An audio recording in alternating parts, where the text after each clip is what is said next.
Bueno, para que sepan, para reafirmar, seguramente lo saben.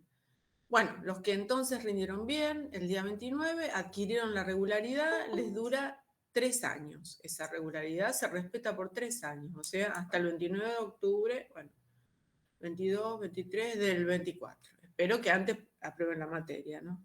Entonces, ¿qué pasa con esos alumnos que quedaron regulares? Pueden presentarse el 26 de noviembre al examen integrador. Se llama integrador, entonces, ¿qué quiere decir integrador? Que integra todas las unidades, desde la 1 a la 7. Ese examen entonces tendrá lugar el 26 de noviembre. Ahí solo pueden presentarse quienes hayan quedado regulares en el examen que pasó.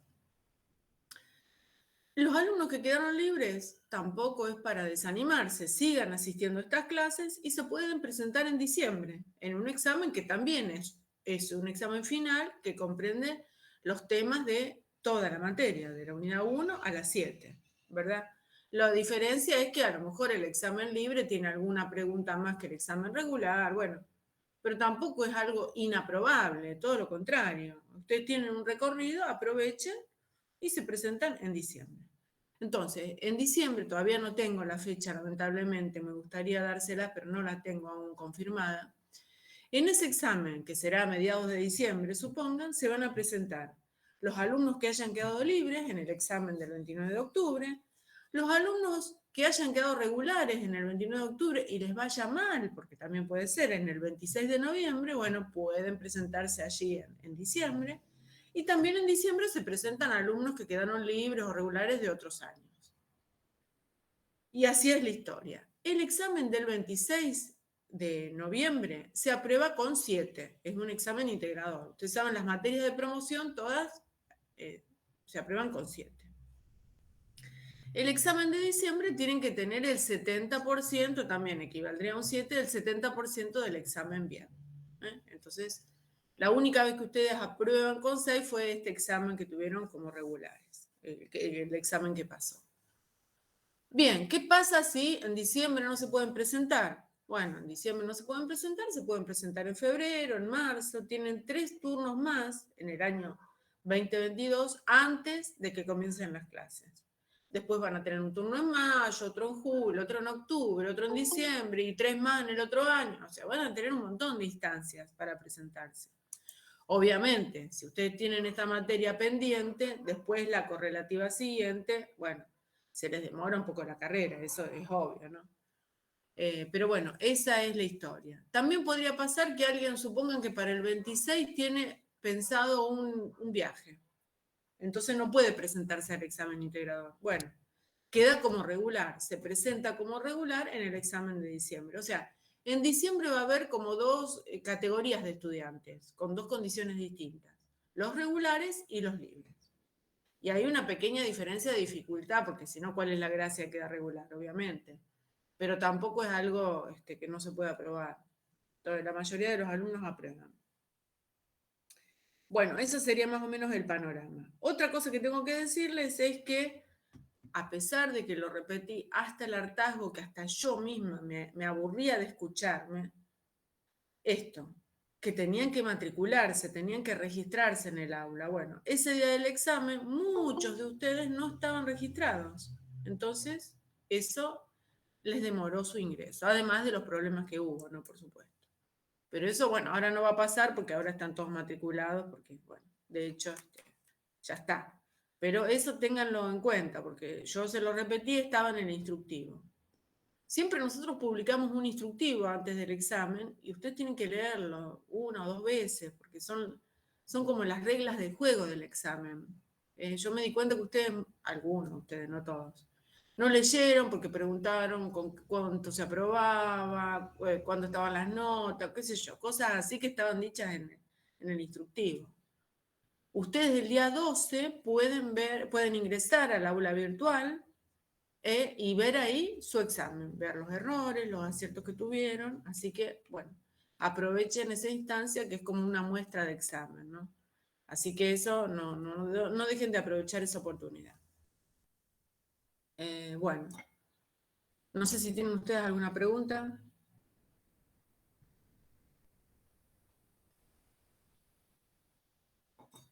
Profe, ¿el integrador va a ser del mismo formato que el parcial? Exactamente, un formato parecido. A lo mejor hay más preguntas abiertas, vieron esas preguntas que ustedes tienen que redactar y menos cerradas. Vamos a ver, ahora, recién estamos terminando de corregir esto y bueno, en función de eso, sí, pero va a ser más o menos del mismo estilo. Bárbaro tu pregunta, Brenda, porque me da pie para otra cosa que les quería decir. Después no sabemos en diciembre, capaz que en diciembre hay algún examen presencial o en los exámenes de marzo son presenciales. Eso depende de cómo se sucedan los acontecimientos, ¿no? Así que también tengan en cuenta que no siempre va a estar esta modalidad virtual. Si si ustedes me pidieran una recomendación, un consejo, yo les diría, bueno, rindan lo antes posible, porque ustedes tienen ya, aunque no les haya ido del todo bien en el examen, bueno, y hayan quedado libres, ustedes han hecho un intento, presentado trabajos, muchos, bueno, vienen siguiendo las clases, entonces mejor cuanto antes rendir la materia, ¿no? Entonces por ahí no dejar para el año que viene, pero bueno, si no pueden, bueno, se presentarán el año que viene, no hay problema. Eso, entonces, la regularidad, bueno, si perdieran la regularidad, eso ocurre a los 3 años de adquirida, bueno, quedan como alumnos libres. En ese caso pueden volver a cursar o rendirlas como libres. Pero bueno, les digo por experiencia, nadie pierde la regularidad en esta materia. Todo el mundo la termina aprobando, tarde o temprano. Entonces, creo que no se ha presentado un caso, salvo los alumnos que por ahí abandonan, por supuesto. Entonces, obviamente no aparecen por la facultad en 3 años y sí, pero los que continúan, no. En general es una materia que se termina aprobando en 1 o 2 turnos a lo sumo. Es así. Bueno, sí, bueno, después si se les ocurre alguna otra pregunta, no voy a ver en el chat si hay alguna pregunta. No, tampoco. Bueno, si se les ocurre alguna pregunta, me lo van haciendo, no hay ningún problema. Hoy vamos a empezar con la unidad 5.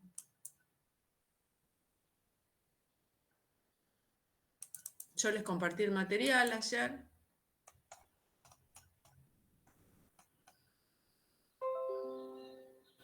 Perdón, con la unidad 6, no la unidad 5. Yo arranqué así. No, unidad 6. Unidad 5 es la que terminamos, que hablaba de influencia, de motivación y de liderazgo, de comunicación. Bueno, ahora vamos a empezar con esta unidad 6, que un poco trata el tema de la función de control. Ya sabemos que hay 4 funciones administrativas: planificación, organización, dirección, y ahora nos toca control. Forma parte del proceso administrativo y de las 4 funciones descritas por Fayol.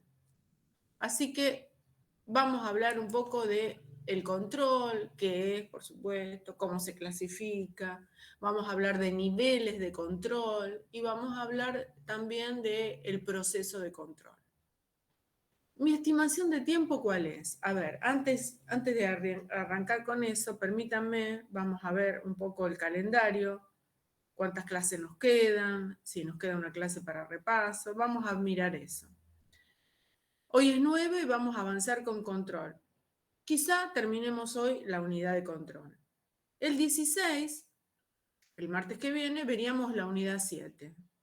Y el 23, y ahí terminaríamos, ¿no es cierto? Y el día 23, que es la previa, podríamos decir, del examen del 26, podría, luego les confirmo, viajar a San Nicolás y hacer un repaso al estilo del que hicimos previo al parcial.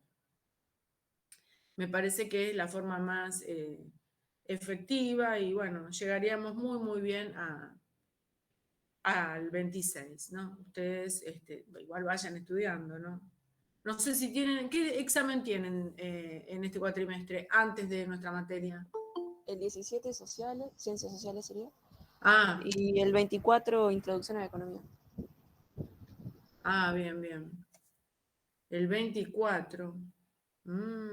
Y yo quiero ir el 23.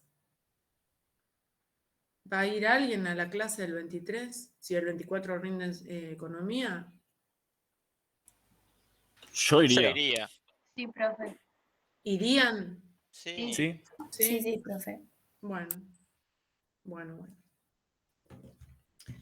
Bueno, entonces vamos a ver, total son 2 horitas, tampoco es que, bueno, por eso, vayan estudiando porque ahí vieron el 17, el 24, el 26, ahí como que se arma, son 10 días intensos, ¿no? Entonces, bueno, hay que anticiparse un poco a eso.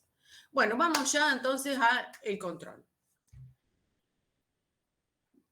Es como que cada unidad tiene 2 ejes. Esta unidad tiene proceso de control por un lado y sistema de información por el otro. Bueno, vamos a el control, propiamente dicho. El control, entonces, como dijimos, forma parte de las funciones administrativas, planificación, organización, dirección y control. Esta es la que vamos a ver ahora. Habíamos dicho que en la planificación se definen objetivos, estrategias y planes. En la dirección se arma la estructura, ¿no? Los organigramas, todo lo que aprendimos en esa unidad. Luego la dirección implica influir, dirigir, motivar, liderar. Y ahora nos toca el control. Forma parte del proceso administrativo. Una cosa importante, no se puede controlar si previamente no hubo un plan. Porque controlar es comparar un estándar, es decir, un objetivo, una meta definido en el proceso de planificación, con una realidad. Entonces, si no tengo con qué comparar, ¿qué voy a controlar? Digamos que el control viene como a cerrar el proceso administrativo, pero necesita de la planificación. De hecho, muchas veces en los exámenes se pregunta, exámenes presenciales o virtuales, siempre se pregunta, ¿cuál es el nexo entre la función de control y la función de planificación? Bueno, el nexo son los objetivos y metas, o sea, los estándares que se formulan en el proceso de planificación, porque esos estándares que se construyen ahí en ese proceso de planificación, después sirven para comparar en la función de control. Así que la verdad que sin ellos, sin estos objetivos, metas, estándares, no podríamos llevar adelante la función de control. Bueno, ¿y qué es el control? Bueno, un poco se los anticipé. Es un proceso de monitorear o de comparar las actividades reales, lo que realmente se hace, para verificar si se realizan de acuerdo a lo planificado, tomando medidas correctivas. O sea, el control tampoco es decir, ay, quería vender 10.000, vendí 50, bueno, chao, me voy a dormir la siesta. Tampoco es eso, digamos. El control, un buen control, debe proponer alguna acción correctiva. Si no, no tiene mucho sentido ese control, ¿verdad? Entonces, bueno, es eso, es comparar para proponer alguna corrección. Otra definición de control, comparar los resultados obtenidos versus los objetivos fijados y tomar acciones correctivas ante desvío. Más o menos dicen lo mismo estas definiciones. ¿Por qué es importante el control? Lo que decíamos antes. El control es importante para verificar que estamos en el buen camino dentro de la organización, ¿no? Si nadie controlara, imagínense, sería un desbarajuste todo. Entonces, el control es como que reencausa la organización cuando se está saliendo, ¿no? de su eje. Entonces, es muy importante, ¿no? Para corregir el rumbo, ¿no? Y también para facilitar el aprendizaje organizacional. Es cierto, también es importante. Muy bien, cuando hablamos de control, y esto, ojo, que no son tipos de control, sino son enfoques o niveles de control, ¿no? Hablamos de control de mercado, control burocrático o control del clan, ¿no? Serían enfoques de control. Enfoques de control, lo tenemos acá, esto acá está así como presentado y acá está desarrollado. Bien, serían de alguna manera los enfoques de control, serían los mecanismos de control que las organizaciones implementan, ¿no? Desde distintos puntos de vista, ¿no? El enfoque, ¿no? Sería, bueno, a ver, distintos, no les quiero decir tipos de controles porque tipo de control es otra cosa, ¿no? Distintas perspectivas de control. Entonces tenemos el control de mercado, el control burocrático y el control del clan. ¿Qué es el control del mercado? El control del mercado, bueno, ya sabemos que el mercado es todo lo externo a la organización, ¿no? Bueno, son una serie de pautas que toma en cuenta la organización para establecer los estándares y para fijar su rumbo, ¿no? Por ejemplo, el control de mercado estaría dado por cuestiones económicas, la cotización de la moneda extranjera, la tasa de interés. Bueno, por supuesto, si hay una tasa de interés vigente en el mercado que utilizan los bancos, bueno, yo con mis clientes tengo que alinearme a esa tasa de interés, ¿no? Eso sería un poco el control de mercado, ¿no? Estar de acuerdo con las pautas del mercado, del contexto, ¿no? Acá cuando se habla mercado, ustedes pueden utilizar contexto, tómenlo como sinónimos. Después tenemos el enfoque del control burocrático, que es el control ya más interno de las organizaciones, ¿no? El control que tiene que ver con la estructura de la organización, con las reglas, los procedimientos, cumplir con las reglas, cumplir con los protocolos, cumplir con los procedimientos, ¿no? Esto sería el control burocrático, ¿no? Entonces, en el control de mercado nosotros de algún modo cumplimos con las pautas que el contexto nos da. En el control burocrático cumplimos con lo que nosotros mismos como organización establecimos, reglas, procedimientos, programas. Y el control del clan es un control más de tipo cultural, es un control más blando, ¿no? Estamos actuando o estamos en esta organización funcionando de acuerdo a los valores compartidos, a las tradiciones, a la cultura, a los rituales, ¿no? Es un control más blando en el sentido de que es un control más, menos formal, ¿no? Menos formalizado, como los controles anteriores. Bueno, a eso hace referencia el control del clan. Bueno, entonces estos son los enfoques de control, ¿no? Las organizaciones, dice muy bien aquí, combinan estos enfoques para diseñar un sistema de control adecuado. O sea, no pueden escaparse de esto. Cuando uno diseña un sistema de control, y bueno, uno no está en el medio de la nada, ¿no? Es una organización en un contexto, con una estructura y normas de funcionamiento y con personas que conforman su cultura. Así que a eso hace referencia esto de los enfoques. Ahora vamos a ver el proceso de control.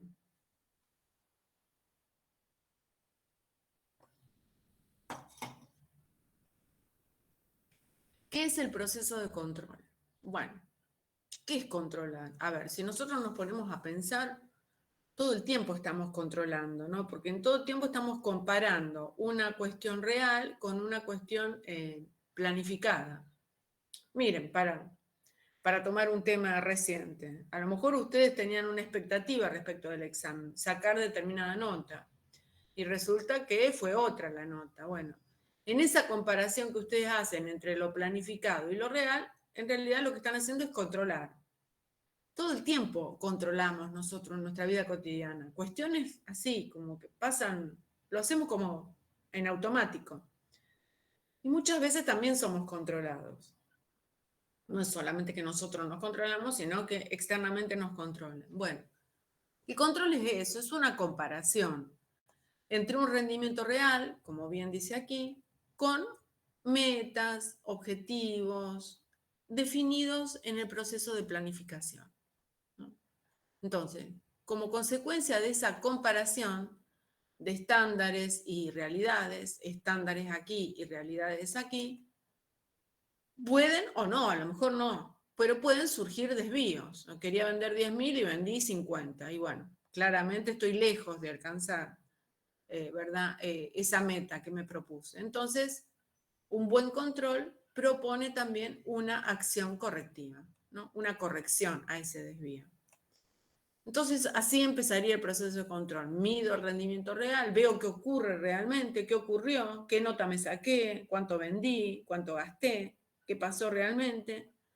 Lo comparo con algo que ya definí previamente y entonces establezco una acción correctiva. Una vez que esa acción correctiva ocurre, esa acción correctiva impacta en el rendimiento real. Y otra vez, vuelve a establecerse la comparación, la acción administrativa, etcétera, etcétera. Dicho en otras palabras, acá está como un esquema, pero dicho así, como un proceso, acá tenemos las etapas del proceso de control. Muy bien, vamos a tener muy presente estas etapas, porque bueno, es importante.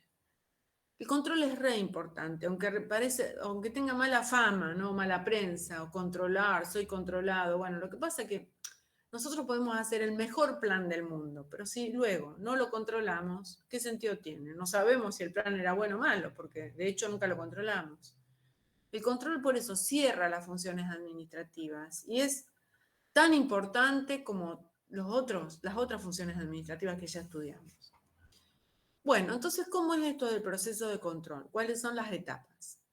Bueno, se inicia con una medición, ¿no? Una medición del rendimiento real. O sea, ¿qué vamos? Supongan que son las ventas. Bueno, tenemos que elegir qué medir. Podemos controlar las ventas, podemos controlar el ausentismo, la satisfacción del cliente, podemos controlar la calidad de las materias primas. O sea, dentro de una organización hay infinitas cosas para controlar.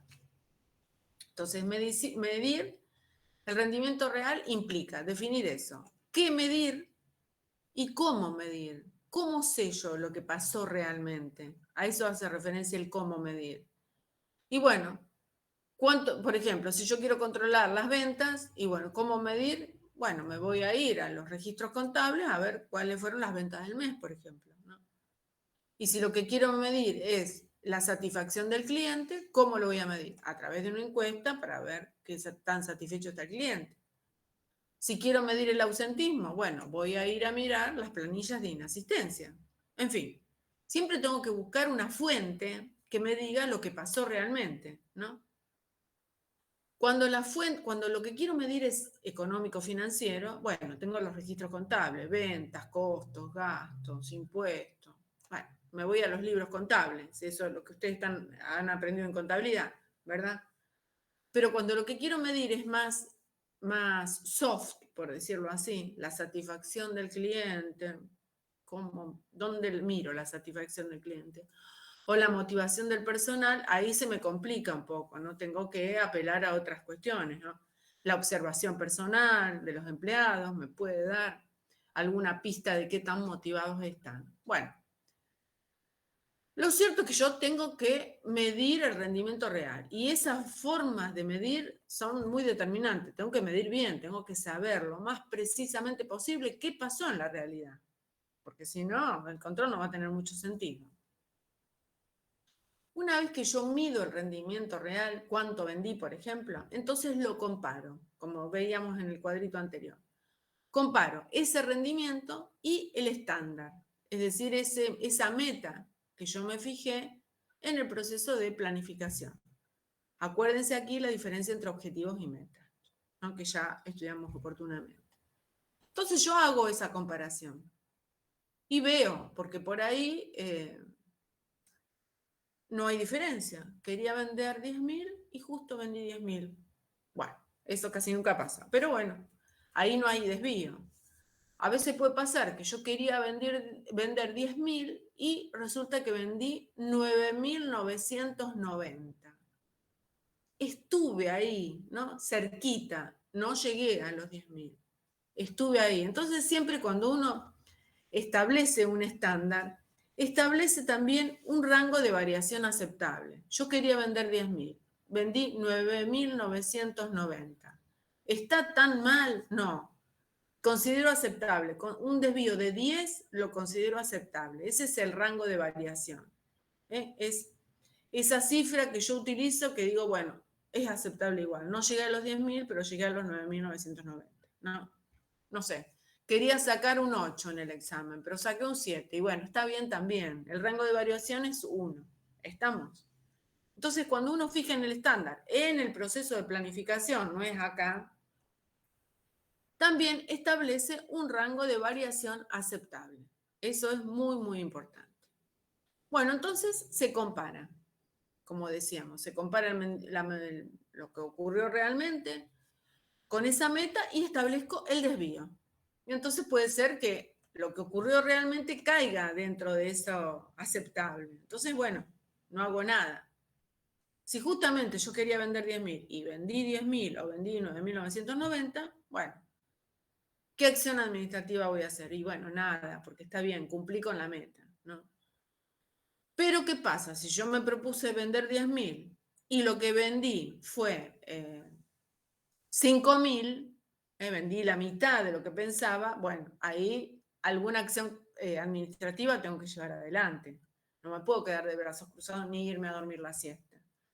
ahí tengo que hacer algo, tengo que corregir ese rendimiento. ¿Por qué? Si yo fijé un estándar de 10.000, terminé vendiendo 5.000. Y ahí vienen dos acciones importantísimas. La acción correctiva inmediata y la acción correctiva básica. Ojo con esto porque puede ser una pregunta de examen. Acción correctiva inmediata y acción correctiva básica. Ambas son acciones que yo tomo para corregir el rendimiento, cuando me salgo del estándar y del rango de variación, ¿no? Las 5.000 que vendí. Entonces, ¿cuál es la diferencia entre la acción correctiva inmediata y la básica? Casi su nombre lo indica. La acción correctiva inmediata es una acción urgente que uno toma cuando detecta el desvío. Es una decisión de corregir, no muy razonada, ¿no?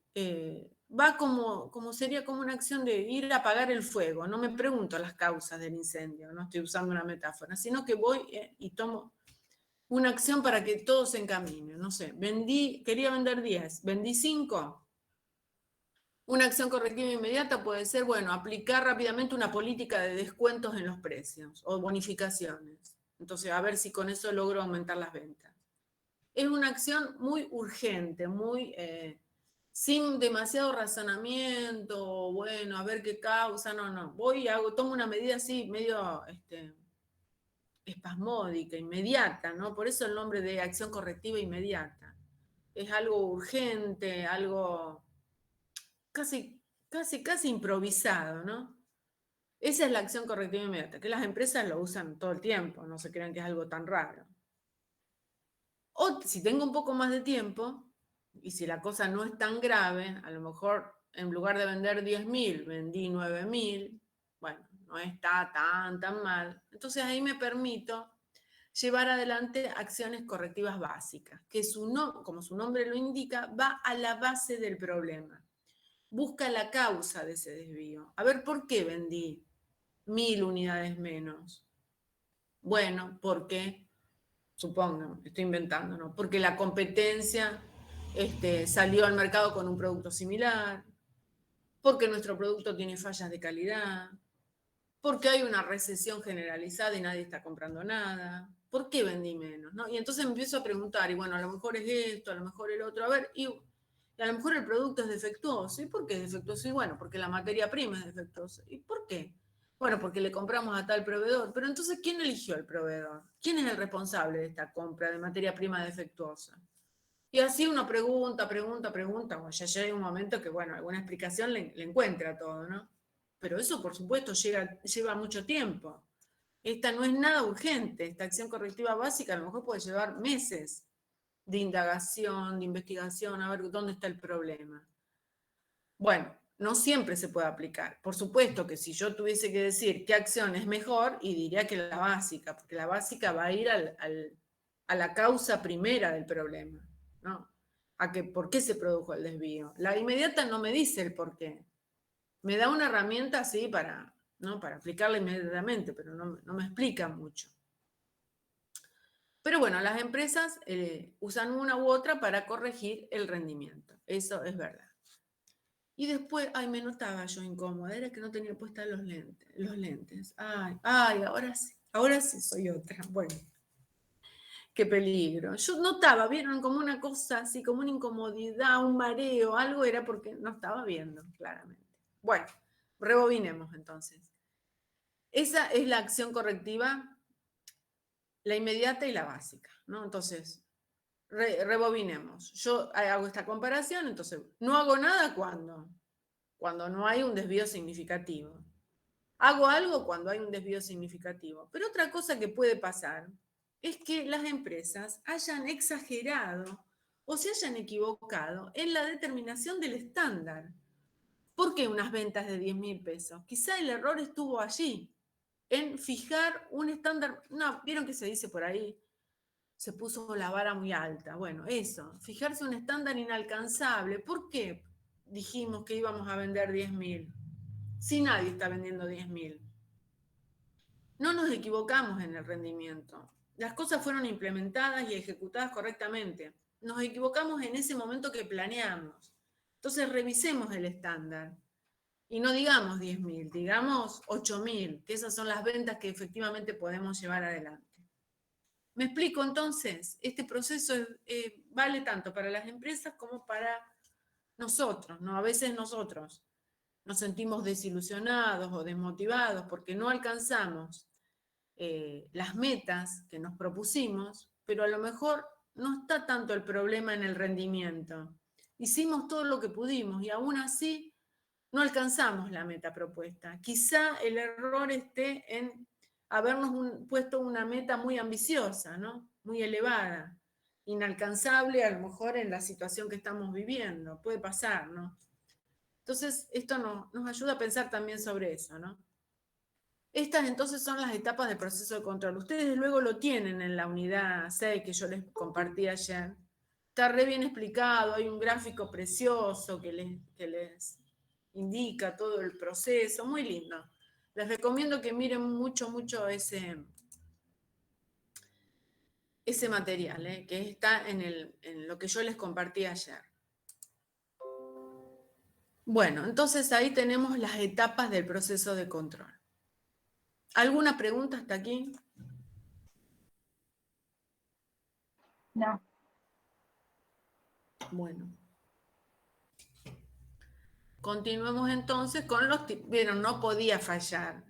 No podía faltar tipos de control. Vieron que para todo tenemos tipos de... Siempre hay una clasificación. Bueno, también para control. Acá, ojo, no confundir tipos de control con enfoques de control, ¿no? Porque esto parece una clasificación también, pero en realidad son los enfoques, las perspectivas de control, las cuestiones que la empresa, digamos, de algún modo la organización se siente controlada por, ¿no?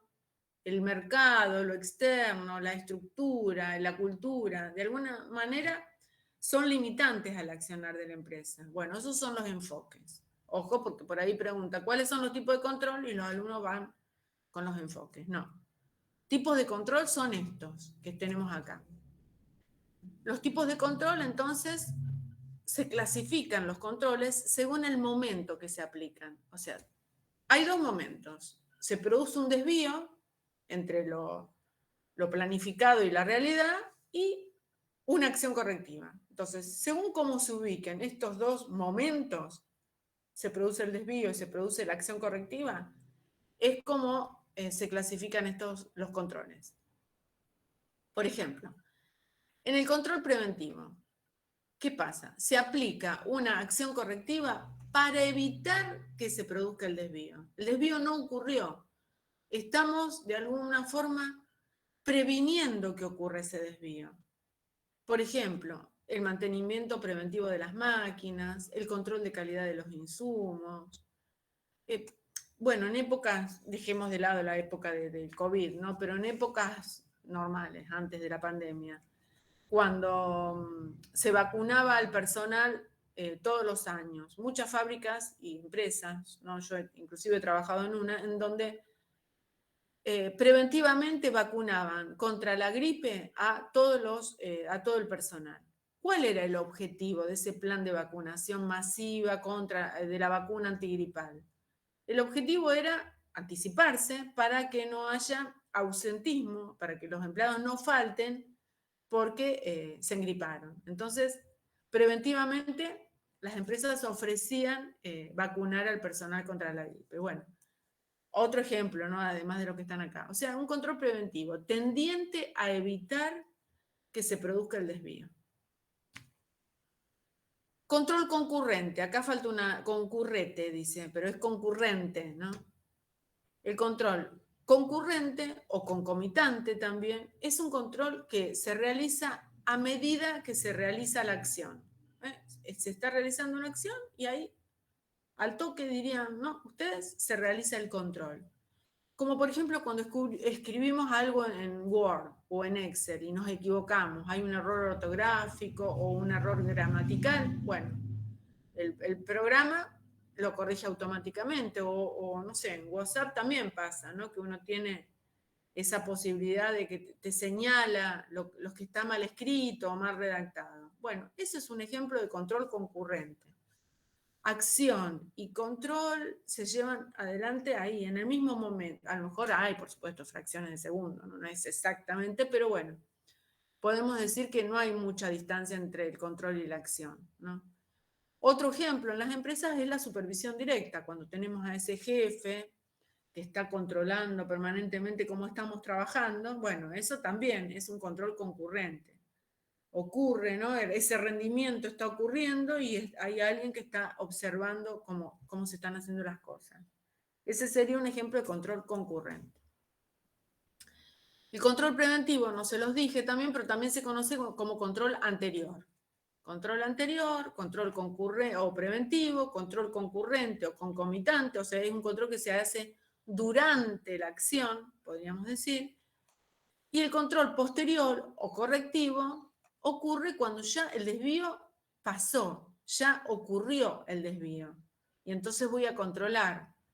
Pasó el mes de octubre y voy a controlar cómo fueron mis ventas. Pero ya está, ya no tengo posibilidad de evitar ese desvío, como sí ocurre en estos controles. Acá ya está, y bueno, ya yo quería vender 10.000 y vendí 5, ya ocurrió. Es un control posterior, corrige, pero al futuro. Bueno, a ver, ¿qué pasó?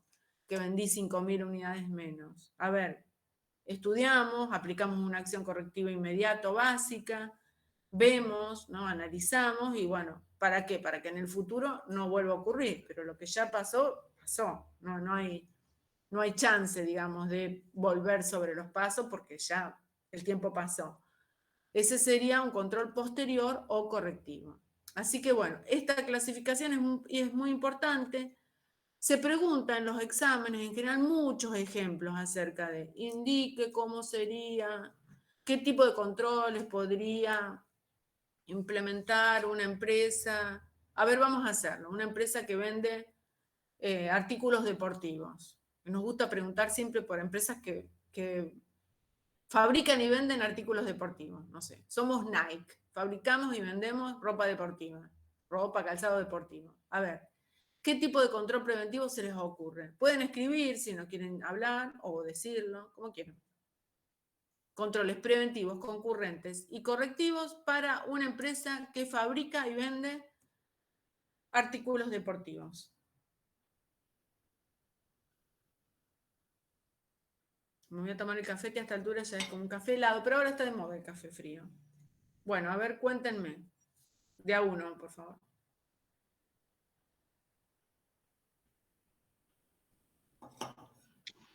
Le hago una consulta, profe. ¿El tema de la publicidad también contaría? Podría ser, ¿cómo lo aplicarías? A ver. Pensando en dónde invertir, por ejemplo, si tiene hecha la inversión en un equipo de fútbol, lo que se me ocurre, y ver que ese equipo está mal económicamente y que puede generarle pérdidas a la empresa. Está bien. Sí, Entonces, sí. Ahí, ¿qué terminan tipo de comprando. control sería? Preventivo. Preventivo, claro. Ver, de alguna forma, proyectar, sí, sí, sí, porque se le puede venir la noche si el equipo va mal. Vieron que a veces, hablando de Nike, ¿no? Estamos pensando en una empresa muy grande, ¿no? Que patrocina un equipo de fútbol. Sí, muy bien. ¿Algún otro ejemplo? Profe, Para una ¿podría empresa. ser contratar personal capacitado? Muy bien, ya, muy bien. Ya el personal capacitado es una forma de prevenir que haya algún defecto, por ejemplo, en la confección de los productos, ¿no? Entonces, uno contrata personal que ya sabe, es de alguna forma un control preventivo. Muy bien, Brenda. Bárbaro. Muy, muy bien. ¿Algún otro ejemplo de control que se La les elección ocurra? de los materiales también puede ser con lo que se fabrican las zapatillas, botines, lo que haga. Exactamente, ese control de calidad de las materias primas, muy bien. Control preventivo. ¿Y control concurrente? ¿Habrá controles concurrentes en Nike? Creería que sí. Supongamos, digamos, que justo este año 2021 dijimos, bueno, hay pandemia, vamos a bajar un poco lo que es producción de botines y vamos a producir más lo que es zapatilla. Justo sale una ley de vuelta que se puede volver a salir a la cancha. Ahí en el medio del proceso que nosotros habíamos dicho, hagamos más esto y menos esto, lo podemos equilibrar. Ahí podemos, sí, podría ser. Sí, el control concurrente es más en tiempo real, o sea, no es esa de... Eso que vos decís, Carlos, por ahí podría encajar mejor en el posterior. El concurrente, el que es ahí, en tiempo, o sea, así. El Word, es el WhatsApp que nos marca, el Word, el Excel o el supervisor que está mirando y te dice, te equivocaste, cuando vos recién terminaste de hacer la tarea.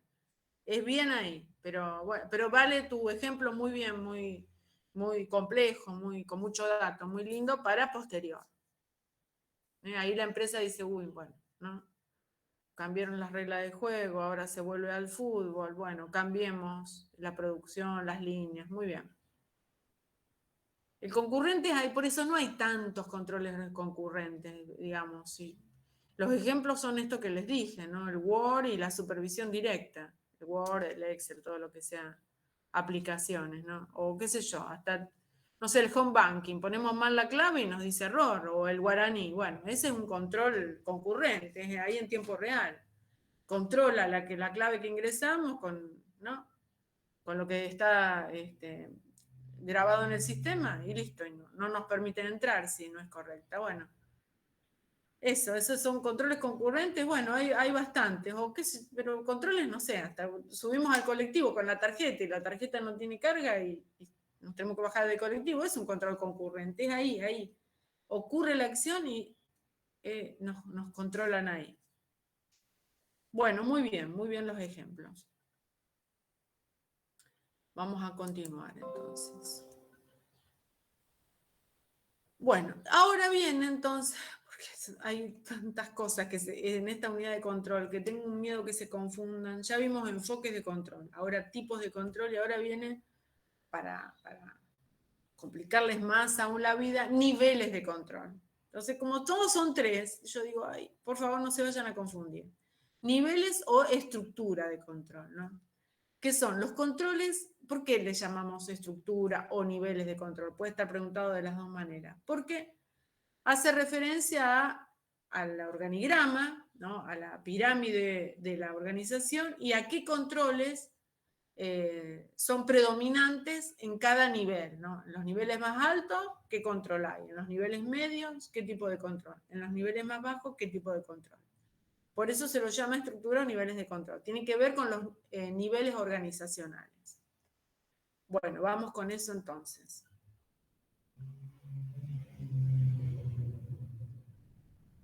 Bueno, los tipos de control son estos, ¿no? Políticos, de gestión y operativos. Vamos a ver cada uno de ellos. A ver, permítanme que mi ansiedad me... Ah, bien. Quería ver una cosita de ansiosa nomás. Bueno, control político. Es el control que las empresas, las organizaciones en general tienen en los niveles más altos. En la cumbre estratégica, ¿se acuerdan de las partes de la organización de MISPER? Ahí, en el nivel más alto de la organización, los controles son políticos. ¿Qué se controla ahí?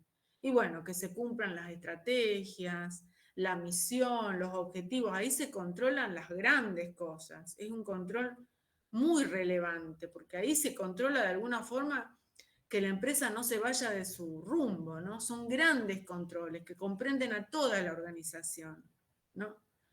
A eso refiere el control político. Por supuesto que el control político tiene mucho también de lo externo. O sea, no es que solamente se controla al interno, ay, cumplimos con el objetivo, bien, me quedo tranquilo. No. El control político incluye también la comparación con otras organizaciones, cómo le va la competencia, cómo nos va en relación a las variables políticas, económicas, ¿no? Todo lo que aprendimos en la unidad 2, tecnológicas, sociales. Es un control muy amplio que toma en cuenta también factores externos. Recuerden esto, no es un control cerrado que miro las cuatro paredes de mi organización. No, el control político es un control súper relevante, ¿no? Y tiene un gran componente de incertidumbre, ¿no? Porque además no tengo información de la competencia. Y bueno, lo que sé, lo que veo, pero a lo mejor la competencia está armando un producto que va a competir directamente con el mío y yo no me entero hasta que el producto no esté en el mercado. Entonces, tiene mucho de incierto, ¿no? Mucho de cosa desconocida, ¿no? De poca información, ¿no? No tengo toda la información disponible. Ese es el control político. Entonces, se ubica en la cumbre estratégica, pero es sumamente complejo, porque toma información del exterior también, ¿no? De qué ocurre con los proveedores, con los clientes, con las condiciones económicas, etcétera, etcétera. Luego tenemos el control de gestión. Este control de gestión corresponde a la línea media, ¿no? Un gerente de comercialización, ¿no? Un gerente de finanzas, pensemos en esa línea media, ¿no? Ni el núcleo operativo, ni la cumbre estratégica. Bien, acá el control de gestión lo que tiene de particular es que se centra más en variables internas. Puede tomar información del exterior, qué sé yo, la cotización del dólar, puede ser que a estos gerentes obviamente les incumba, pero se fijan más en cuestiones internas a la organización, ¿no? Ya se empieza a cerrar un poco el control. ¿Qué evalúan? Los planes, los objetivos por sectores. Es un control más frecuente que el anterior. El anterior no es que todos los días dicen, bueno, vamos a controlar. No, no. Es como que es espaciado el control político. En cambio, el control de gestión es periódico. Bueno, una vez por mes hacemos un control presupuestario. Una vez por mes hacemos una auditoría. Una vez por semana hacemos un punto de equilibrio, ¿no? En ese sentido. En general son controles mensuales, ¿no? En épocas y en lugares normales, estos controles son mensuales. En épocas de mucha incertidumbre, a lo mejor estos controles son quincenales. Cada 15 días controlamos la venta. No esperamos que ocurra un mes, porque un mes es una eternidad. Entonces, pero bueno, son, por supuesto, estos controles de gestión son mucho más frecuentes que los controles políticos que vimos antes, ¿no? Y por último, tenemos el nivel de control operativo, que se da a nivel de los capataces y los empleados, ¿no? Este control es mucho más frecuente, tan frecuente que es un control, les diría, permanente, un control de stock, por ejemplo. No vamos a controlar una vez por mes si tenemos mercadería para la venta, eso todo el tiempo. De hecho, bueno, las empresas tienen sistemas que controlan permanentemente el stock, por ejemplo, ¿no? Entonces, lo realiza la supervisión o el núcleo operativo. Por supuesto, todo lo que se evalúa es interno.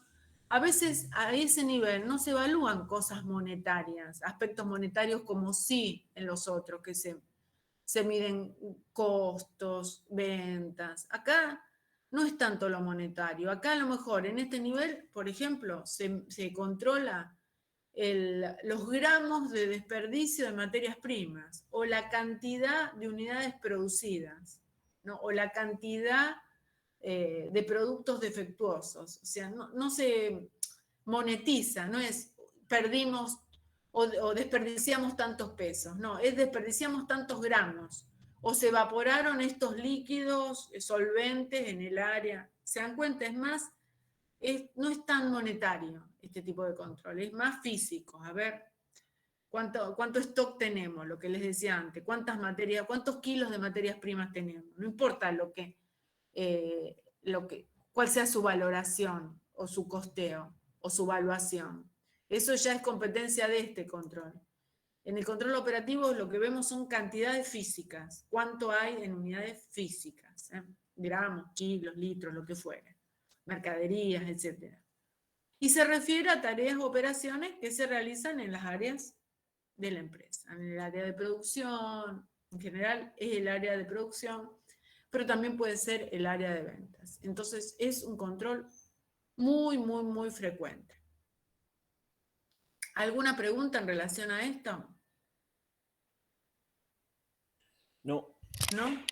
Bueno, hasta aquí es todo lo que tiene que ver con el tema control, porque acá aparecen unas características que, bueno, la vamos a ver dentro de un ratito. Me parece que ya llevamos 1 hora, amerita que hagamos un cortecito de 10 minutos y después continuamos con las características del control, los sistemas de información, que es un tema súper importante, y bueno, y cómo se diseña, en fin. los requerimientos de la información, o sea, nos queda después una etapa bastante intensa. Pero bueno, hacemos un cortecito, son 4:57, volvemos a las 5:07, 10 minutos. 10, 12 minutos. Volvemos 5:10, hacemos así. Bien. Listo, profe. Listo, hasta luego. A ver. Bueno, entonces vimos definición de control, proceso de control, enfoques de control, tipos de control y estructura de control. ¿Cuántos temas, no? En una hora. Ahora vamos a ver qué características tendría que tener un sistema de control eficaz. Son 10 las características. ¿No? Algunas, digamos, porque controles puede haber muchos, pero puede haber controles que no sirvan para nada. Entonces, bueno, cuando uno diseña un sistema de control, digamos, hay algunas características que debiera reunir. Vamos a ver entonces esas 10 características, vamos a explicar cada una de ellas.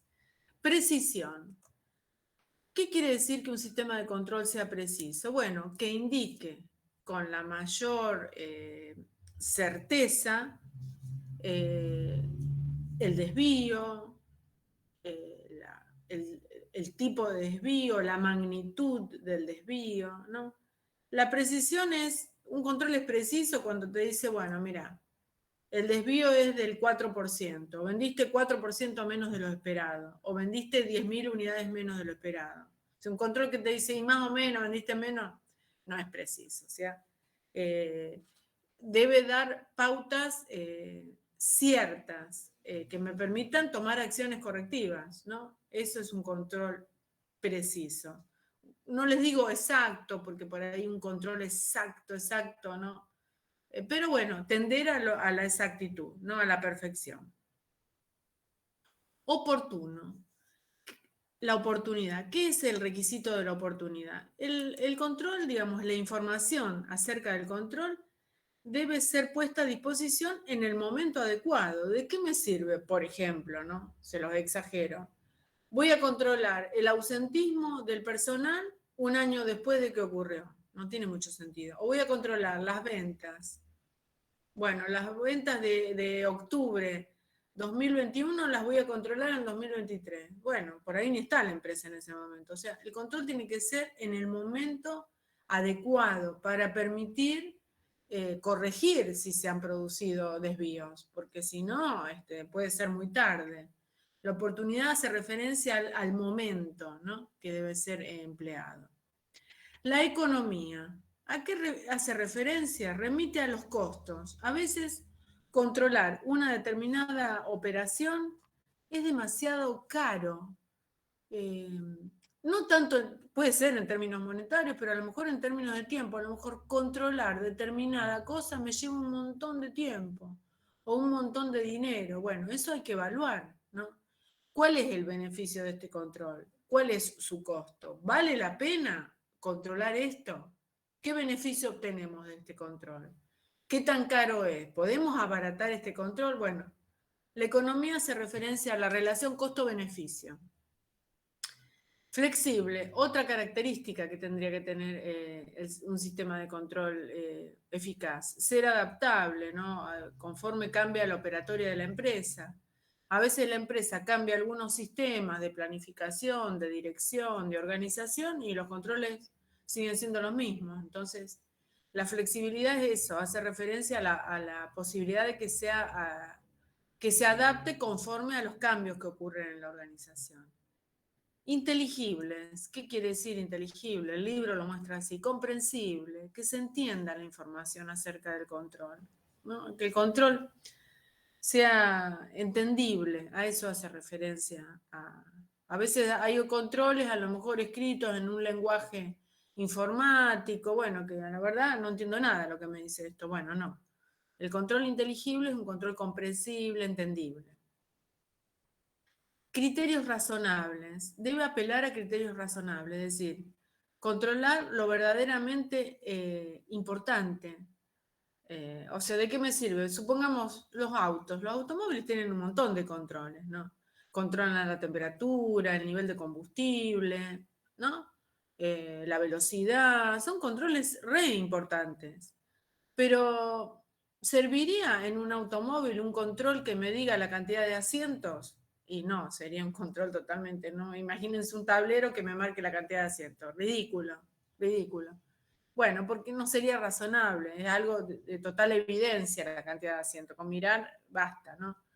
Entonces, a eso refiere criterios razonables, que hagan referencia a información relevante, que permita tomar acciones correctivas, no controlar por controlar cualquier cosa, ¿no? Les digo porque a veces las organizaciones implementan controles que, no sé qué sentido tiene, ¿no? Pensemos en los controles ahora que se están haciendo con, digamos, como consecuencia de los protocolos, ¿no? Entramos a un local de ventas, nos miden la temperatura, nos piden que nos pongamos alcohol en gel, ¿no? Bueno, son razonables, pero no nos piden que, digamos, un hisopado para entrar en un local, ¿no? Es eso, lo razonable es que algo que sea algo criterioso, algo que tenga sentido, no cualquier cosa. Localización estratégica hace referencia a que tienen que estar en lugares clave de la organización, porque todo no se puede controlar. Hay cosas que siempre se nos escapan, bueno, que se nos escapen cosas poco relevantes, ¿no? Pero tienen que estar en lugares claves, ¿no? Y cada empresa va a definir cuáles son los lugares claves, los lugares estratégicos. A eso hace referencia esto de la localización estratégica. Además deben ser controles por excepción, es decir, controles por excepción quiere decir controles que nos marquen, que nos indiquen cuando no se está alcanzando una meta o un estándar o un objetivo.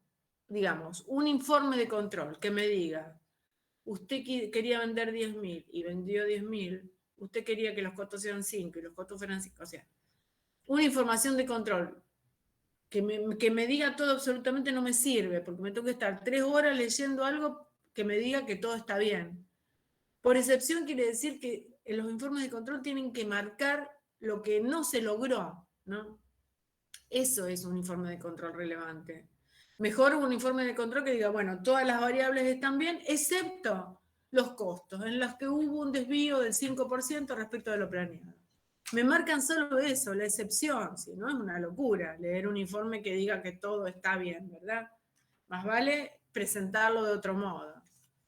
Criterios múltiples refiere a que algunas cuestiones se pueden medir, se pueden controlar desde distintos puntos de vista. Por ejemplo, si vamos a controlar la motivación de un empleado, bueno, podemos apelar a múltiples criterios.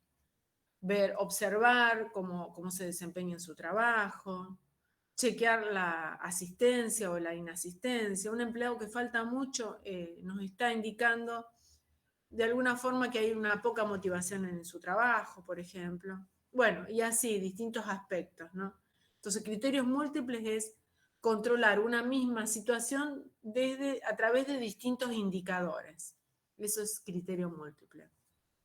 Y, por supuesto, como broche de estas características de control, un buen control tiene que proponer una acción correctiva. Sin un control que me diga, y bueno, vendiste menos, bueno, ¿y qué hago? ¿No? Mejor es el control que me dice, bueno, vendiste esto, pero esto lo podés subsanar, lo podés resolver a futuro a través de esta acción, ¿no? Entonces, si proponen una acción correctiva, mucho mejor. Bueno, estas 10 características de control son bastante importantes, así que no, si tienen dudas, por favor me indican y lo vemos. ¿Se entendió más o menos? ¿Vieron los ejemplos que les brindé? ¿Estamos? Bueno. Sí, profe, se entendió. Bueno, perfecto. Ahora tenemos el otro tema de esta unidad 5. Vimos control y vamos a ver sistemas de información. Porque bueno, como dijimos, para poder controlar yo tengo que comparar un rendimiento real y ese rendimiento real tiene que ser informado con un estándar, ¿no? Entonces, la información es importante. Nosotros hablamos muchas veces de información en esta materia. Desde la unidad 1 que venimos hablando de los roles de información, por ejemplo. Bueno, ahora vamos a hablar de cómo circula la información dentro de la organización y lo importante que es, ¿no? Tener información, porque sin información no podemos tomar decisiones, ¿no? Entonces es muy importante cómo llega la información a los gerentes para que puedan tomar decisiones, porque no a todos los gerentes les llega la misma información. Hay informaciones que son reservadas, solamente algunos las manejan, información que circula sin inconveniente, hay información que es más, que se maneja por redes formales, un informe, ¿no? Por ejemplo, y hay información que se maneja por redes informales, un chisme, un chimento, ¿no? Que es otra cosa. Entonces, todo eso hace a la información que los gerentes necesitan para tomar decisiones. Sin información no se puede tomar decisiones.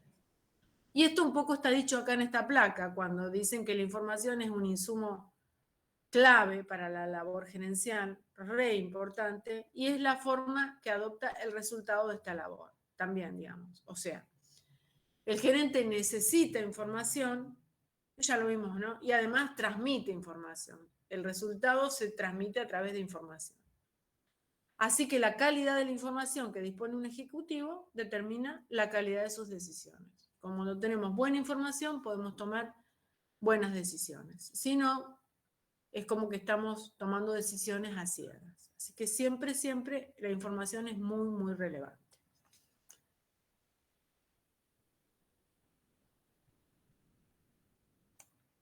Muy bien.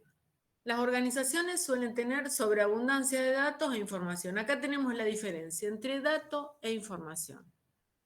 El dato es la representación de un hecho aislado, que no ha sido analizado, no ha sido procesado. Un dato es ventas 10.000 pesos. Eso es un dato.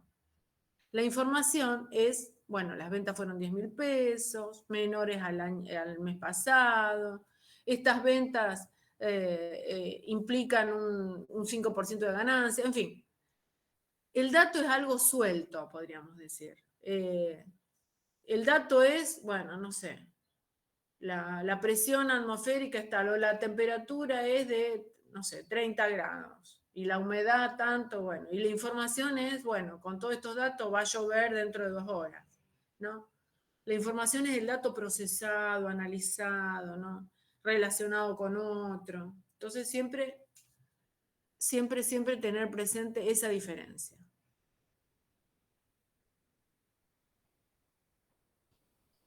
Y entonces ahora vamos a ver cómo las organizaciones, esa información no circula así a lo loco en las organizaciones. Hay alguien que diseña un sistema de información gerencial, la sigla es MIS, Sistema de Información para la Gerencia en inglés. Y bueno, el sistema de información es una forma que se arma en la organización para que la información fluya y llegue en el momento oportuno, preciso, al gerente para que tome las decisiones. Otra vez aparece la palabra sistema, que nosotros ya la conocemos, ¿no? Les había dicho que sistema se aplica en muchas cosas de nuestra vida cotidiana. Y bueno, así como decimos sistema contable, sistema digestivo, sistema social, sistema solar, decimos sistema de información, ¿no? Es un conjunto de partes interrelacionadas. Entonces, diseñar un sistema en las organizaciones supone algunos pasos, o sea, no es que, bueno, vamos a armar un sistema de información, 2 minutos, no. Armar un sistema de información es una de las tareas más complejas de los analistas, ¿no? Armar, cómo hacer que la información llegue, cómo filtrar la información para que no llegue a determinados sectores y llegue a otros, que llegue en el momento oportuno, bueno. Es todo un temazo realmente, es muy, muy difícil. Entonces, supone un diseño, unas etapas, ¿no? Entonces vamos a ver ahora etapas para el diseño de un sistema de información y después vamos a ver etapas para su implementación. 2 cosas. Y en el medio esta diapositiva, bueno, que está puesta ahí en el medio, pero en realidad tendría que ir al final. Bueno, analizar entonces el sistema. Entonces, como esta diapositiva está ahí en el medio molestando, vamos a empezar por esta diapositiva. Y después vamos a explicar las etapas de diseño y las etapas de implementación. En principio vamos a tener claro esto. No todos los niveles dentro de la organización necesitan la misma información. Esta es una premisa, no. No es lo mismo la información que necesita el gerente general que la que necesita el capataz. Esto lo tenemos que tener claro. Entonces acá, fíjense, está separada la información que necesitan los niveles de supervisión y operativo y la información que necesitan los niveles políticos. Entonces, según los niveles, la información tiene características diferentes. La fuente, digamos, que los niveles más bajos necesitan información interna. Cuánto se produjo, cuánto se desperdició, cuánto se vendió. Los niveles más altos necesitan más información externa. Cuánto cotiza el dólar, cuál es la tasa de interés, ¿no? Cuál es la inflación, ¿no? Entonces, la fuente interna o externa. El horizonte de tiempo, en general, estos niveles de supervisión y operativo necesitan información de lo que ya ocurrió. ¿Cuánto se vendió? ¿Cuánto se produjo? ¿Cuánto se desperdició? ¿No? ¿Cuál fue el ausentismo del personal? Todo referido a lo que ya pasó. En cambio, el nivel político necesita información acerca del futuro. Bueno, a ver, ¿cómo cotizará las acciones de tal empresa? ¿Cómo evolucionará el dólar? ¿Cuál será la tasa de interés? ¿Cómo se sustanciará este convenio? Siempre al futuro. No quiere decir tampoco que el nivel político no se fije en lo histórico, pero sí. Acuérdense, cuando hablamos de nivel político dentro de la organización, estamos hablando de la cumbre estratégica, ¿no? De los mandos superiores dentro de la organización. El nivel de consolidación, o sea, el grado de detalle. Bueno, los niveles más bajos necesitan información detallada, ¿no? Gramos de desperdicio, importes de ventas, rendimientos por sector, porcentaje de ganancia, muy detallada y minuciosa. El nivel político necesita información más consolidada, referida a la organización, ¿no? Como un todo. Los niveles más bajos necesitan información principalmente, no quiere decir que no necesite monetaria, pero principalmente información no monetaria. Lo que decíamos antes, ¿no? Gramos, unidades producidas, kilos de materias primas, ¿no? No monetario, unidades vendidas, ¿no? Kilowatts consumidos, todo en unidades no monetarias. En cambio, el nivel político por ahí necesita, bueno, facturamos tantos pesos, ¿no? O nuestros costos ascendieron a tantos pesos, o tantos dólares, ¿no? Como lo quieran. Pero ya interviene el factor monetario en el nivel político. Y la frecuencia con la que se toman las decisiones es alta, no como se toman las decisiones, la frecuencia de la información que necesitan es alta, ¿no? Información constante, permanente. En los niveles más altos, la información no es tan frecuente. Periódica, tampoco es una vez por año, ¿no? Bueno, puede ser una información cada 15 días, ¿no? Que llegue. Depende también del tipo de decisiones que se toman, ¿no? Depende también de la incertidumbre ambiental. Así que, bueno, vemos entonces que los niveles de la organización no necesitan la misma información. La información difiere, ¿no? A lo mejor la misma información referida a ventas, supongan el rubro ventas. Bueno, a lo mejor estos niveles necesitan cantidad de unidades vendidas. El nivel más alto necesita monto en pesos de lo vendido. Este nivel necesita las ventas de los últimos 6 meses. Este nivel necesita la proyección de ventas de los próximos 6 meses, ¿no? Bueno, estos necesitan las ventas por líneas de productos, estos necesitan las ventas totales. Bueno, ven que a lo mejor es el mismo rubro, todos tienen que estar informados de las ventas, por ejemplo, pero digamos, es distinta la composición de la información. Bueno, dicho esto, ahora sí vamos a las etapas para formular un sistema de información. ¿Cómo se diseña? O sea, ¿cómo se crea un sistema de información? ¿Cómo hacemos para que la información llegue en el momento oportuno a quien debe ser? Bueno, lo primero que tenemos que hacer es analizar el sistema de toma de decisiones. Esto. ¿Quién toma las decisiones en la empresa? ¿Cada cuánto las toma? ¿Qué tipo de decisiones toma? Toma decisiones, y acá nosotros sabemos un montón de esto, porque ¿qué tipo de decisiones toma? Decisiones programadas, decisiones no programadas, decisiones ante riesgo, ante incertidumbre, ¿no? Ante certeza. ¿Cómo toma las decisiones? ¿Basado en la intuición, en la racionalidad limitada? Todo eso que aprendimos vale para esto. ¿Cómo es que se toman las decisiones? ¿Y quiénes son los que lo toman, ¿no? Bueno, entonces, imagínense que indagar todo eso cuando uno diseña un sistema, bueno, a ver, ¿qué información necesita el gerente de compras, el gerente de producción, el gerente de finanzas? ¿Qué tipo de información necesita? ¿No? Detallada, no detallada, programa. Bueno, una historia bárbara, ¿no? Entonces, una vez que uno analiza el tipo de decisiones que toman, el tipo de información que se requiere. Obviamente, la información va a estar alineada al tipo de decisión, ¿no? Si la decisión es programada, el tipo de información tendrá que ser de un modo. Si la decisión es no programada, el tipo de información tendrá que ser de otro. Según el nivel, y acá, esto de los requisitos de la información, ahí sí se conecta con esto, ¿no? Requerimientos de la información. Esto se relaciona con ese punto 2, ¿no? Información interna, externa, periódica, no periódica, detallada, consolidada. Bueno, ¿qué información necesita cada gerente? Imagínense, es un trabajo terrible, en el que en general se entrevista a los gerentes y se les pregunta, a ver usted, ¿qué tipo de información necesita? ¿Con qué periodicidad? ¿Con qué grado de detalle? ¿No? Es todo un tema. Una vez que uno tiene claro ese panorama, que a lo mejor estas etapas pueden durar meses, ¿no? Analizar todo eso. Entonces, después viene un proceso de consolidación de las decisiones. Puede ser que distintos niveles en la organización tomen decisiones que requieran de la misma información. Los que les decía antes, a lo mejor el gerente general necesita información de ventas de toda la empresa y los gerentes de área necesitan las ventas de cada área o de cada sucursal. El gerente de Rosario va a necesitar las ventas de Rosario y el gerente de San Nicolás las ventas de San Nicolás, pero el gerente general va a necesitar las ventas de todo. Entonces ahí hay información que se cruza, ¿no?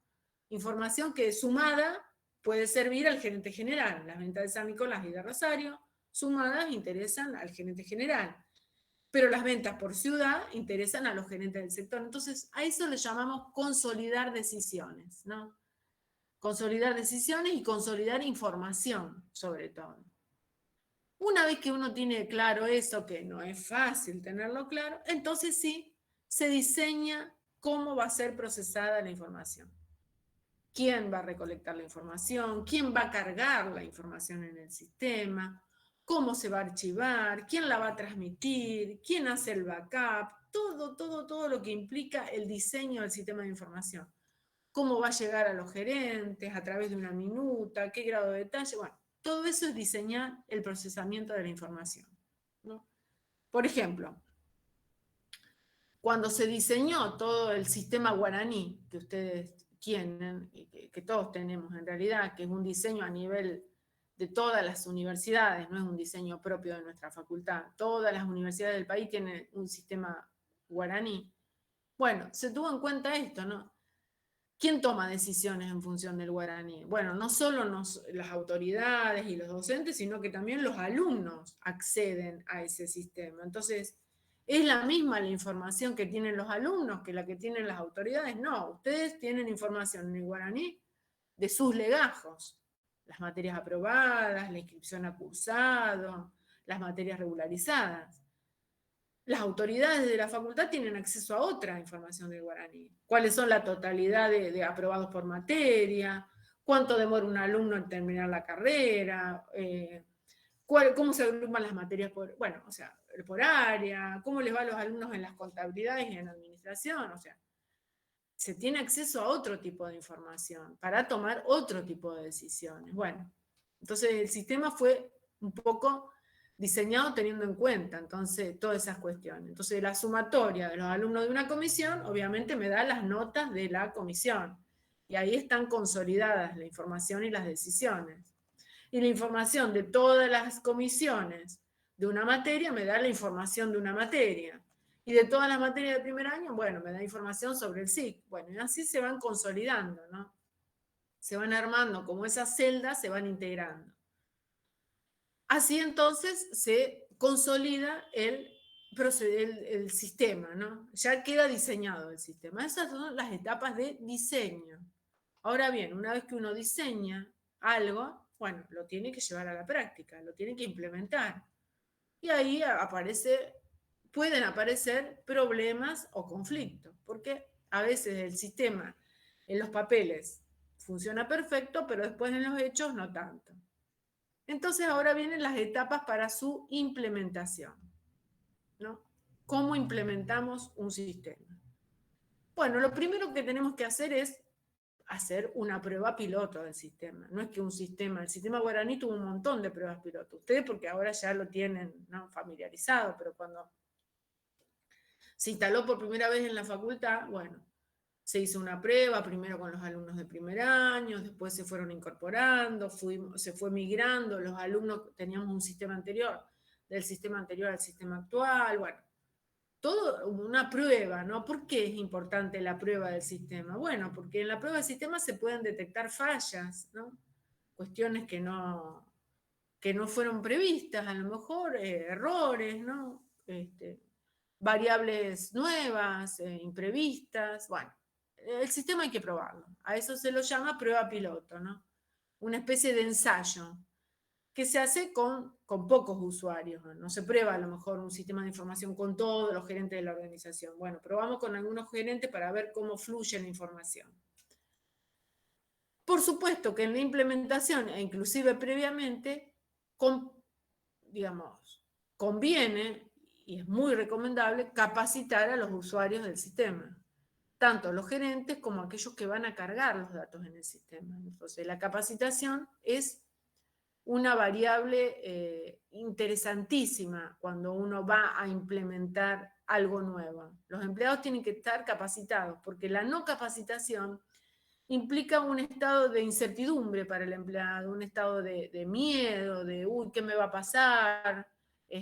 Bueno, entonces la capacitación es una forma de calmar los ánimos y brindarle a los empleados las herramientas para que puedan llevar adelante ese sistema de información. Así que la capacitación es algo clave en la implementación de un sistema de información gerencial. Siempre, capacitar a los empleados. Otra cuestión que está muy ligada a la capacitación de los empleados es estar dispuestos a afrontar resistencias. Todos los cambios en las organizaciones producen en más o en menos alguna resistencia. Siempre alguien va a decir, uy, no, ¿para qué vamos a cambiar el sistema? ¿Para qué un sistema de información nuevo si ya tenemos uno que funciona? ¿Qué necesidad? Siempre va a haber alguien que por miedo o por inseguridad va a decir, no, este sistema no lo quiero, no me gusta, no me sirve, va a criticar el sistema. Entonces, siempre hay que estar preparado para afrontar esas resistencias, ¿no?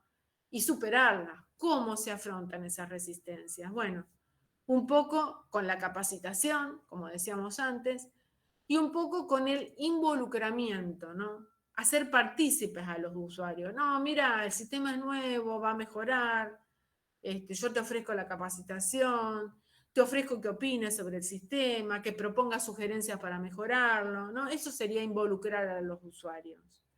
Es una forma de que el sistema fluya y de que no nos pongan palos en la rueda cuando queremos implementar algo nuevo. Entonces, lograr consensos, negociar, capacitar, involucrar, todas esas son herramientas muy, muy útiles para que efectivamente se pueda llevar a la práctica ese sistema, involucrar a los usuarios.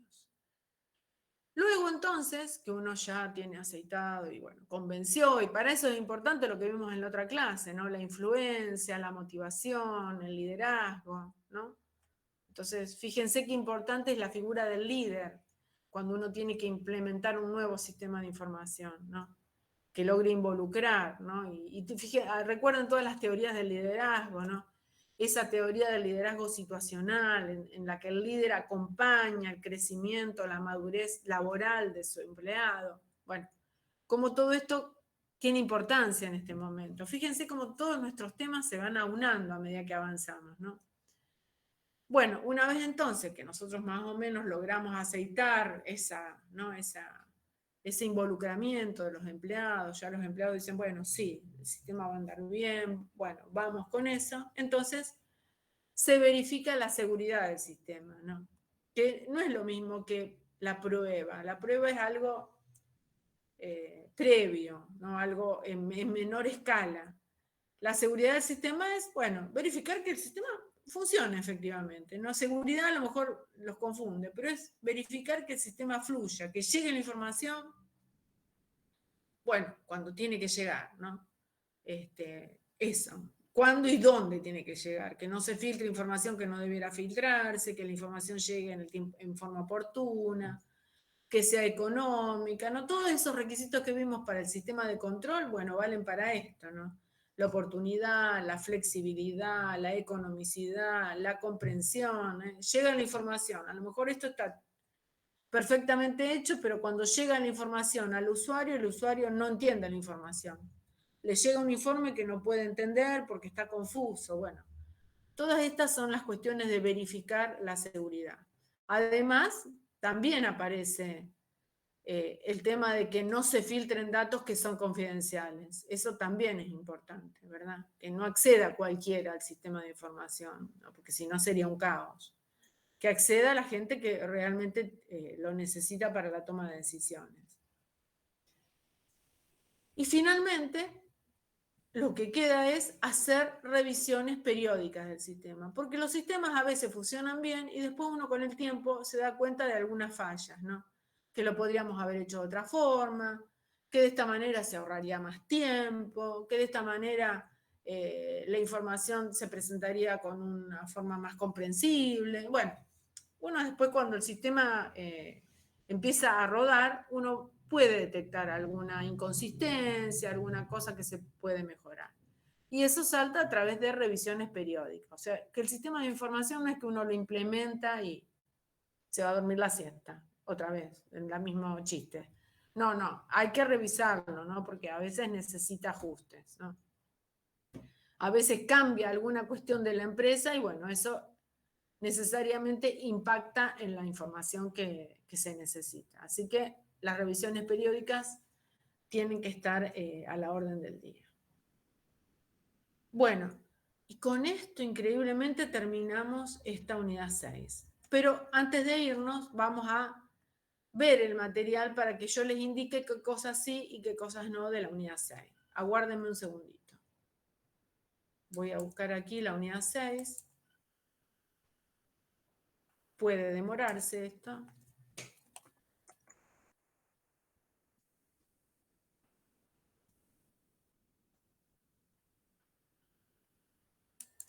Bueno, no tanto, ahí ya la tengo. Que es esa unidad que les pasé ayer. Bueno, vamos a ver entonces. Estamos acá, dejamos de compartir.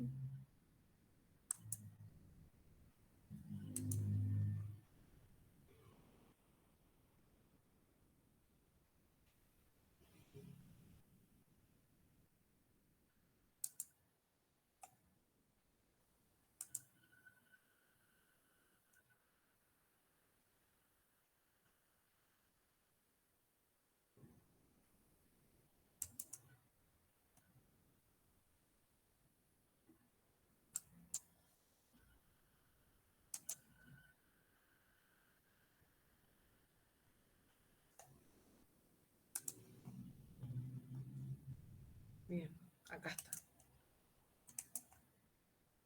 Entonces vamos a ver estas cuestiones de la unidad 6. Bueno,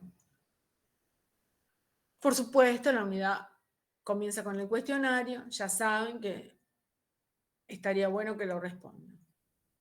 Bueno, acá aparecen los fundamentos del control, que lo vimos nosotros en las diapositivas, ¿no? ¿Qué es el control? ¿Cuál es su utilidad? Y acá aparecen los enfoques de los sistemas de control. Y acá dice tipo de control. Omitan ese tipo de control porque se me pueden confundir con los tipos de control que efectivamente vimos. Entonces, enfoques de control. Acá les explica el de mercado, burocrático y del clan. Luego el libro continúa hablando de la importancia del control. El control es re importante. Puedo tener el mejor plan, el mejor organigrama, el mejor líder y la gente motivada, pero si no controlo, no se cierra el proceso, ¿no? Entonces es muy importante que esto se respete y que todas las funciones se lleven adelante. Entonces, la importancia. Y después viene el proceso de control, ¿no? La medición, y acá está, a ver si está el cuadro, todo el proceso que vimos hoy. Miren, acá está el cuadro que yo les decía que está bárbaro, ¿no?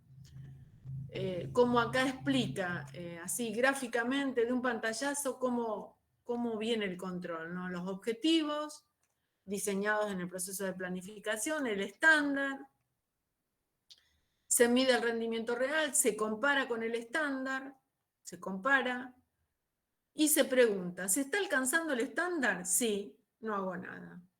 Y vuelvo otra vez a medir el rendimiento real. No se está alcanzando el estándar. ¿Es aceptable la variación? ¿Se acuerdan que ese rango de aceptación? Sí, bueno, no hago nada. ¿No es aceptable la variación? ¿Es aceptable el estándar?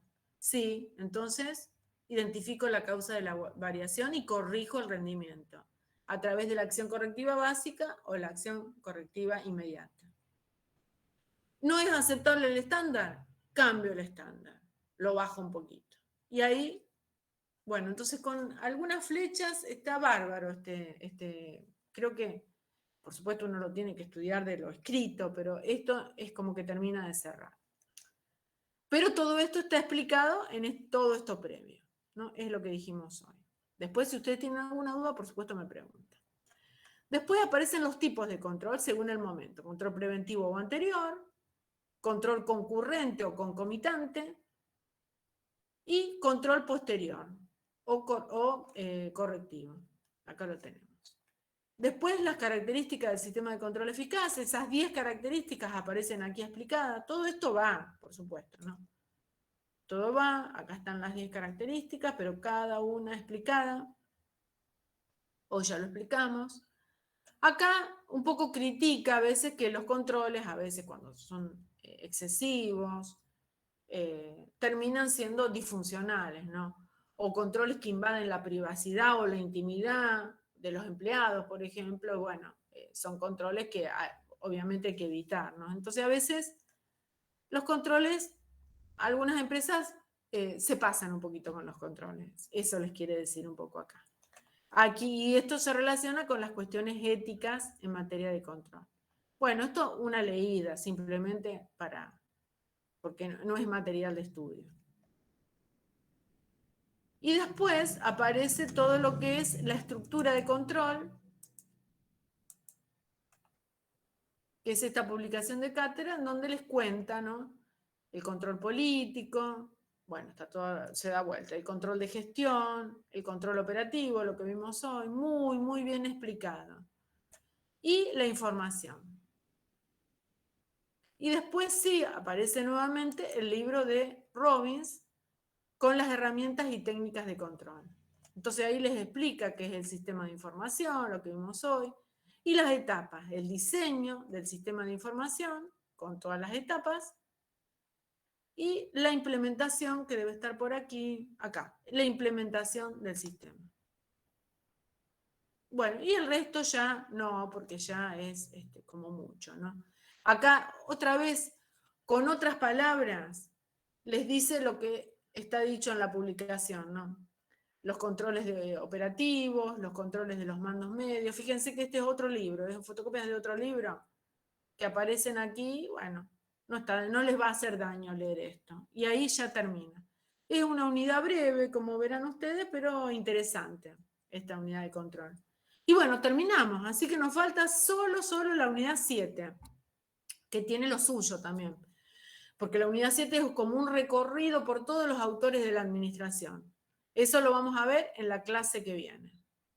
Pero por favor, vayan leyendo, vayan mirando todo el material, cualquier duda que se les presente, bueno, no esperen al día previo al examen, ¿eh? Vayan viendo si tienen algunas preguntas para hacer en la próxima. Bueno, ¿ahora tienen alguna pregunta? Profe, ¿y de las 5 entraría todo? Porque creo que no revisamos. Ah, bueno, si quieren revisamos. De las 5, yo les dije que no entran algunas teorías. Ahora lo vemos. Tengo que encontrar las 5. Esperen un poquito.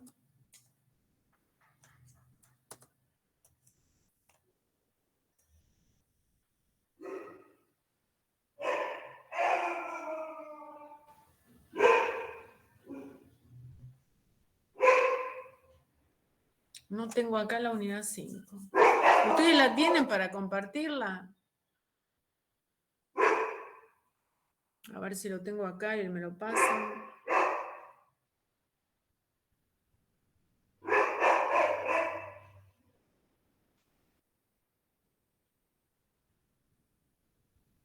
Yo la tengo, profe. Si querés te la envío por el grupo. Ah, en el grupo, no, porque no tengo abierto el WhatsApp acá en la... Espérenme un segundito, entonces, que en algún momento tengo que encontrar el archivo.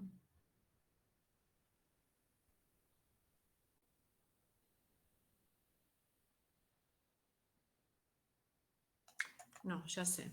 Ahora me acordé que lo tengo en una carpeta. Ya.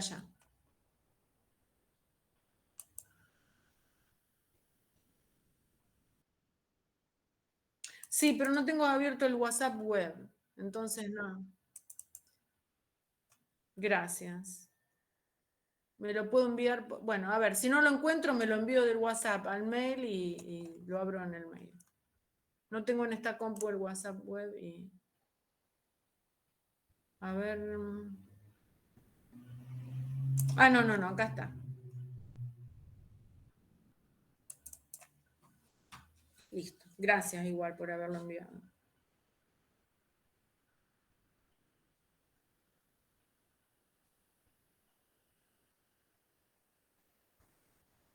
Muy bien.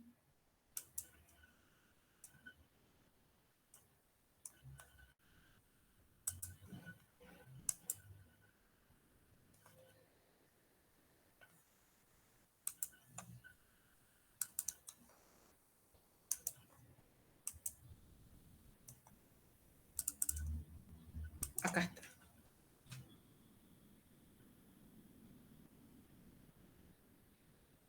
Bueno, están viendo entonces la unidad 5, proceso de conducción e influencia. Bien, veamos. La guía. El proceso de influencia y la ejecución. Fíjense que este texto es lindo, es cortito y explica bárbaro la influencia y la ejecución. Y bueno, lo interesante es que si bien el autor de esto es Ricardo Solana, fíjense que acá en la cita al pie aparece Herbert Simon.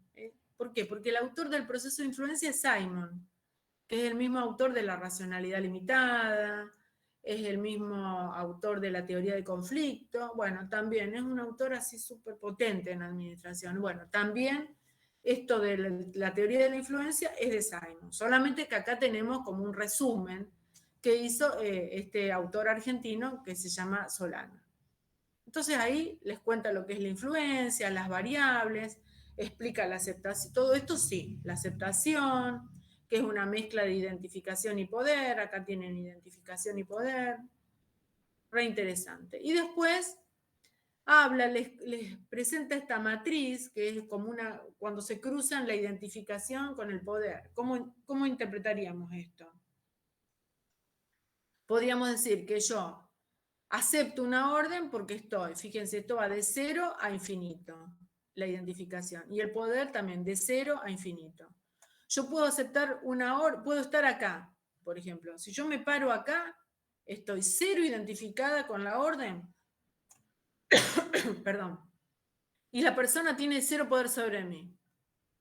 Total, no acepto la orden. Más o menos así sería. Pero me puedo fijar en otras variantes. Acá, por ejemplo, estoy totalmente identificada con lo que me dice mi jefe. Y además es mi jefe, tiene poder sobre mí. Acepto la orden, totalmente. Ven que acá mayor aceptación, dice. ¿No? Puedo estar acá, por ejemplo. Si me paro acá, bueno, la identificación promedio. Sí, estoy de acuerdo, pero hasta por ahí nomás, podría decir, ¿no? Y bueno, y tiene 0 poder sobre mí, bueno, va a ser poca la aceptación, ¿no? Entonces fíjense cómo los rangos van, esto mezcla como distintas combinaciones de identificación y de poder, desde 0 hasta infinito, y algo promedio. Bueno, eso.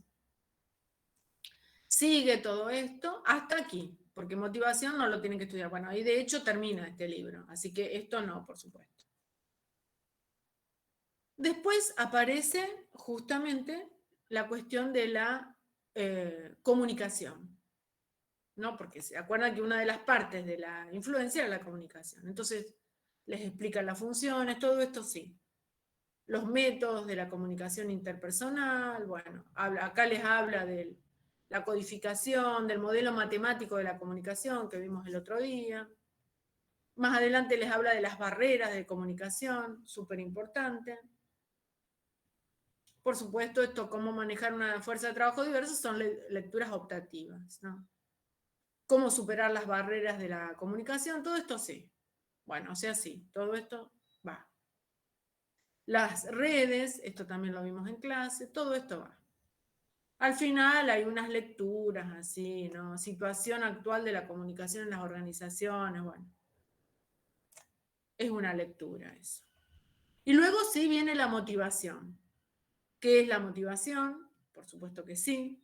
Las teorías de la motivación clásicas, Maslow, re importante. No puede, miren, no falta nunca una pregunta de las teorías de la motivación, y de Maslow es así como, va primero en el ranking de preguntas, no pueden no saber la teoría de Maslow. Maslow, McGregor, Herzberg, todo esto, sí.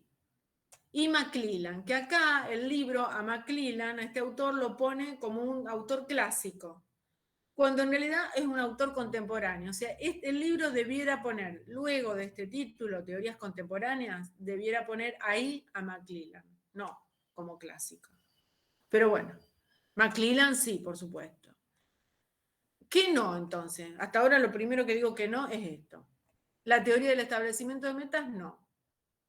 La teoría del refuerzo, no.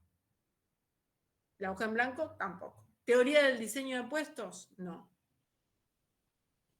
Teoría de la equidad, no. Una lástima, porque la teoría de la equidad explica la motivación, está buena porque es la motivación que a veces nos falta a nosotros como personas cuando nos comparamos con otros. Pero ahí decimos, ay, mira, este estudió lo mismo que yo y se sacó un 10, y yo me saqué un 5. Bueno, esas comparaciones forman parte de la teoría de la equidad y explican cómo a veces uno se motiva o se desmotiva por compararse con otro. Es re interesante, pero bueno, no la vemos porque, bueno, este cuatrimestre fue más corto, ¿no? No fue un cuatrimestre, fue un trimestre, entonces, bueno, tuvimos que recortar.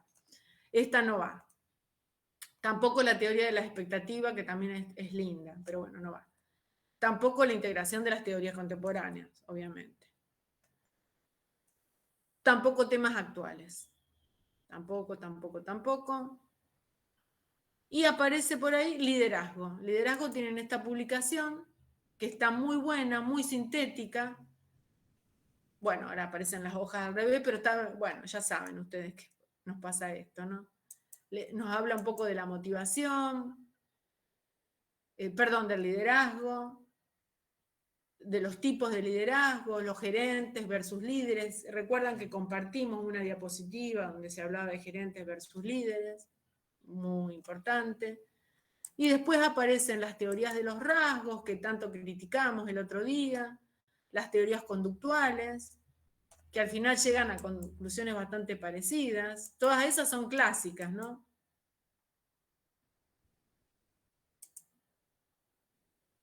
Ay, bueno, volví al mismo lugar donde estaba.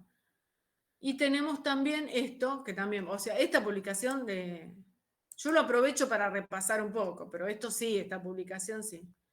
Los estudios de Lewin, los estudios de la universidad, ni lo doy vuelta, hagamos así.